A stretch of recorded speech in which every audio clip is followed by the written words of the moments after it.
Misalnya gue bisnis alat berat lah ya. Alat berat nih, gue pertama beli. Terus gue udah kumpul duit nih. Akhirnya dapat cash nih. Cash ini gue mau lebih gede, gue harus beli lagi cash ini jadi alat kedua. Kekumpul nih, jadi alat ketiga.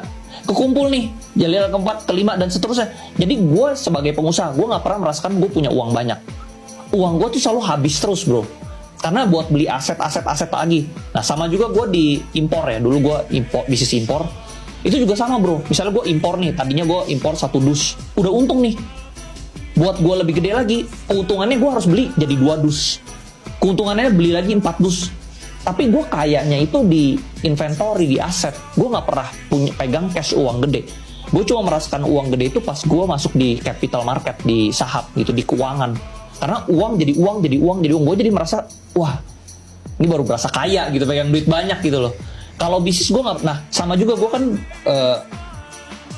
ketemu banyak orang yang mau IPO gitu ya bro ya. Mereka itu bisnisnya sebenarnya gede.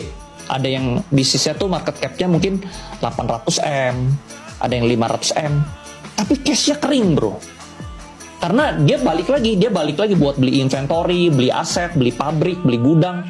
Jadi mereka tuh nggak pernah merasakan uang gede. Jadi kalau gue tanya, lu nanti tujuan IPO mau buat apa? Ya gue mau ambil cash lah, gue mau ngerasain gue udah bisnis ini 20-30 tahun, gue mau akhirnya mau pegang uang banyak. Nah gitu, jadi menurut gue pebisnis itu nggak enaknya apa ya, lu nggak pernah merasakan dapat uang banyak. Karena uang lu tuh jadi inventory. Nah ada juga bro ya, temen gue bisnis restoran. Dia dapat untung banyak dari pani bro. Keuntungan dari pani ini dijual, dia bikin restoran kedua. Seandainya dia nggak bikin restoran kedua, untungnya lebih banyak lagi. Bisa jadi 5 restoran ya? Nah, mungkin 10 restoran bro. Karena dia ikut gue dari awal-awal, dari 700-an kan. Nah, karena dia bikin kedua, ternyata yang kedua ini marketnya nggak rame, sepi. Akhirnya rugi yang keduanya.